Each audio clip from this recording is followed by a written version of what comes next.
This is the most anticipated driver head-to-head of the year. This year's TaylorMade Qi35 versus last year's TaylorMade Qi10. And this test is gonna be fun for me because I gamed the TaylorMade Qi10 last year, and to be honest, I really like it.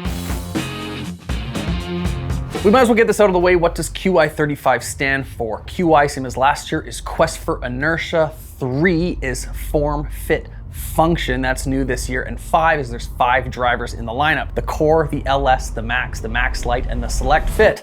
Whew. Okay, now that we got that out of the way, the question is the Qi35 game-changing, or is it all just marketing hype? And in this video, we're gonna find that out. And stick around, because I'm not just comparing the Core models, I'm also gonna hit the Max model and the LS. One is their most forgiving, one is their longest hitting driver, and they also released a new driver built specifically for seniors or newbie golfers, and so far, I am super impressed with that data.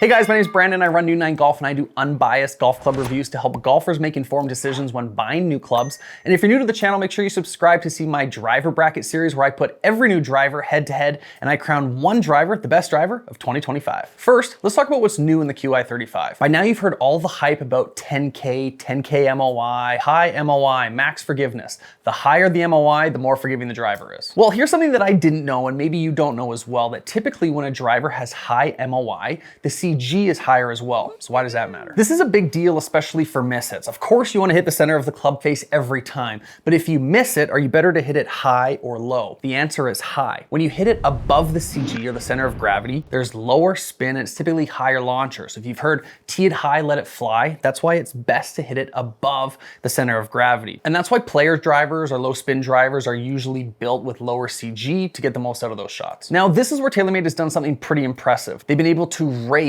the MOI and lower the center of gravity, basically combining the best of both worlds. Does it work? Well, let's find out. So looking at the Qi10 and the Qi35 side by side, I do notice a shape difference. This year, the Qi35 Core and the Max are the same shape, where last year the Max and the Qi10 were slightly different shape. It almost looks boxier. I don't know how else to describe it. It looks wider, so it definitely looks like a slightly bigger head. Obviously a big color change. The Qi10 was like a shiny carbon crown. You almost can't even see the carbon from a dress. But this year with this new light gray carbon, it's I think actually quite visually appealing. There's no glare. And on the sole, you see a ton more carbon too, where there was actually no carbon, or not a lot of carbon that I could see on the Qi10. The Qi35 is just covered in carbon. Now for what really matters, the head-to-head comparison. I'm gonna put both of these drivers head-to-head in a 10-hit competition. And first, we're gonna start with the Qi10.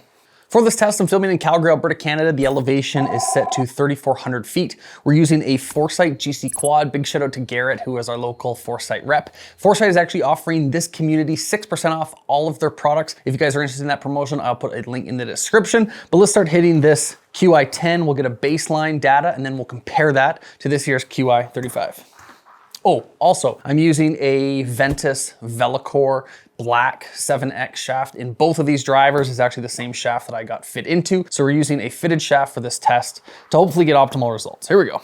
It was funny when I did a fitting for the Qi10. I thought I was gonna get fit into the Qi10 LS because typically I play a lower spin driver. Lower spin drivers are great with guys with high club head speed, wanna bring the spin down, maybe lower the ball flight. But when I hit the Qi10, I noticed a bunch of forgiveness across the face. So what I gave up in the low spin, I gained in forgiveness. And so far this year, I would say I had a really good driving season.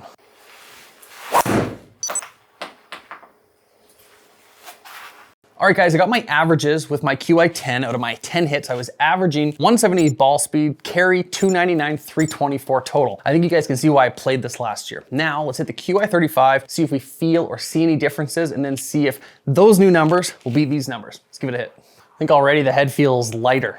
Yeah, just in my hands, the head definitely feels lighter. There's a different weight configuration, so the weights I can't change on my Qi10. These do have a heavy and a light weight. Right now, the weight is on the front, so I should get more distance. If I want more forgiveness, I can put it at the back. But that's something new this year that you couldn't do on the Qi10, so you do get kind of just more options with this 35. Let's give it some hits. I mean, I like that. I forgot to mention the balls that I'm using are TaylorMade TP5X picks, and the hosel setting I have on the sleeve adapter is standard on both drivers.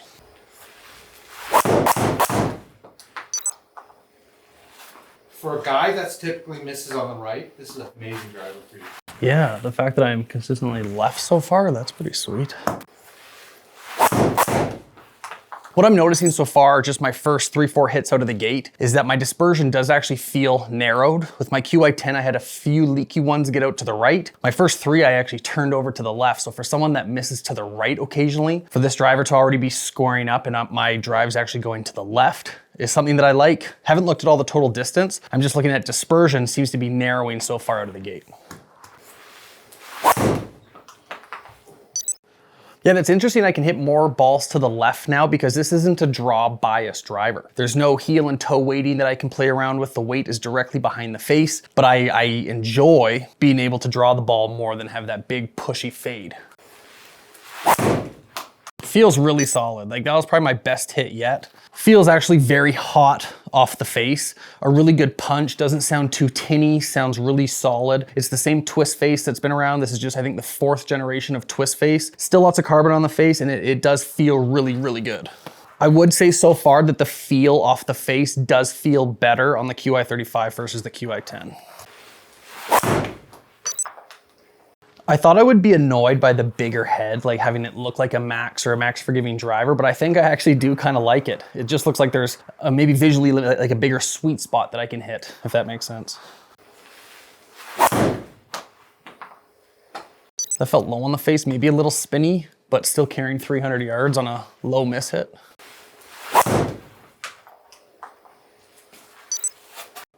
That's a big ball. All right, guys, that ends my session with the Qi35. I felt some improvements, but I haven't compared the data yet. Before we compare the data, I'm gonna take a look at the Qi35 Max and the LS. Let's hit those really quick, and I can tell you what I see and feel on those new drivers. If any of you watching are new to the channel, it would mean a lot to me if you hit subscribe. That way, as I grow, I can do a lot more club reviews, just like this one. I'm gonna get a couple hits with the Qi35 Max. It's the exact same shape as the Core that I was just hitting. One of the biggest differences, there's no movable weights. So you can't change any weights from front to back, left to right. This is basically just how you get it. The driver head that I have is a 10.5 degree. I turned it down 2 degrees just to get it to 8.5. The other 2 drivers were 9s, close enough. So let's give it a couple hits and we'll see the forgiveness level of it.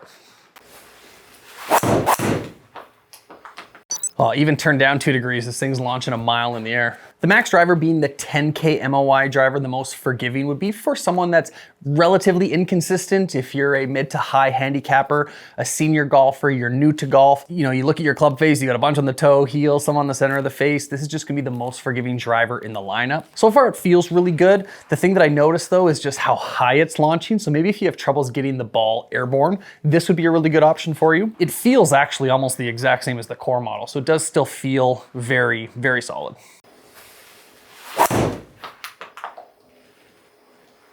I mean, the dispersion out of the gate's actually been really good.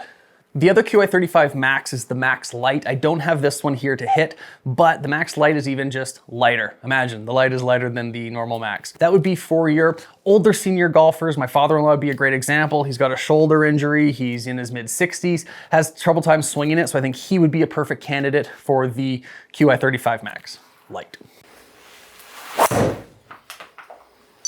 I'm gonna backtrack a little on what I just said about this for being for higher handicap golfers. I remember when the Qi10 lineup came out, Colin Morikawa was playing the Max 10K driver. So when it first came out, even he saw the benefits in the Max forgiveness, 10K MOI, and he's one of the best golfers in the world. The only thing that would really deter me from playing the Max driver is the spin. It is a higher launch, higher spin driver. For me, already having high spin, I don't need 3,500 spin all day. That's why I would lean to more the Core or maybe even the LS that I'm gonna hit next. But again, if you have trouble getting the ball airborne, this is gonna be a really good option.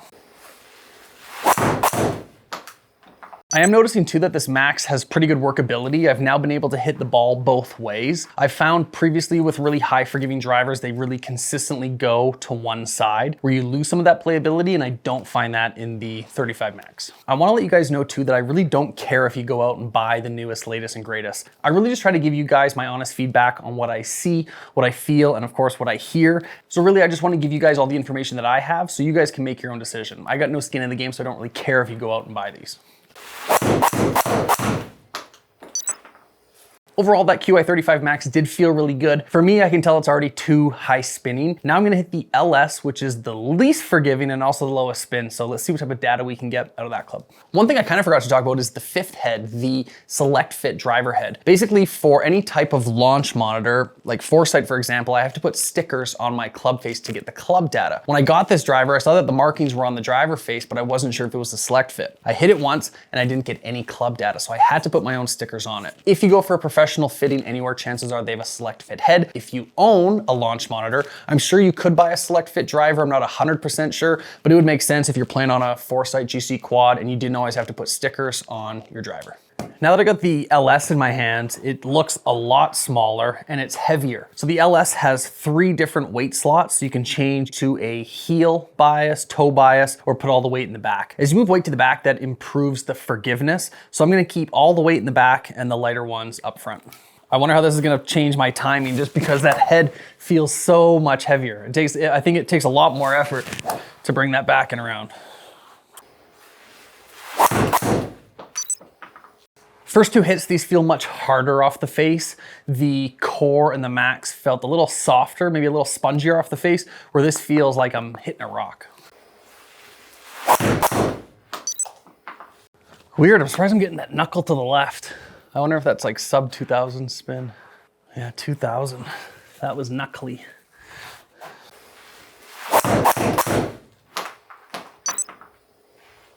Still pretty forgiving. Like I could tell I hit that kind of high and toey, and it felt like I was gonna let go of the club almost. Like it was a really poor hit, and it held the line and it still went pretty far. So even though it's the least forgiving driver, I find that with the tech that they have, the miss hits shouldn't be as bad as a driver 5-10 years old. It just feels like I have to work harder to hit this one good, where the other ones I could swing smoother, more control, and still get very similar distance, I think, out of it. Okay, I know already that this driver is not for me, but let's do the full comparison so I can show you these numbers and then I'll tell you which driver is better between the Qi10 and the Qi35. Really quick, let's take a look at the data that I got from the Qi35 Max and the Qi35 LS. Ball speed was almost identical. I was actually swinging the Qi35 Max slightly faster. I feel like it just took a little bit more effort for me to swing that LS because it was heavier. Launch was almost the same. You can see the spin came down. So that was kind of my worry with the Max, is that the spin was too high. Carry distance was almost the exact same, and the LS went just slightly further, probably because of the low spin, but look at the dispersion. Look at this big circle that I had with the LS versus the much tighter dispersion of the Max. So if I had to choose between the two of those for my game, I would definitely lean towards the Max. But now let me show you the data that you came here for. Did the Qi10 beat the Qi35 or did the 35 beat the 10? Let me show you. Okay, here we go. Looking at the data, I had basically improvements on almost every category with the Qi35. So I picked up 3 miles an hour in ball speed. My launch was just slightly lower. I lowered my spin. My dispersion was tighter. Carry went up 4 yards and total distance went up 6 yards. So I did see improvements in total distance. It wasn't 20 or 30 yards. Like it's not crazy long, but it was longer. So there was improvements and the dispersion was really good. So I was really happy with the sound and the feel of the driver. And then looking at the data, there is the proof that the 35 outperformed the Qi10. Look at it all 4 together. Why do you think that is? So I was actually tightest with the Max dispersion. Like look at that circle. So did we find improvements in the Qi35 versus the Qi10? Yes. But is it the best driver of 2025? You'll have to subscribe to find out.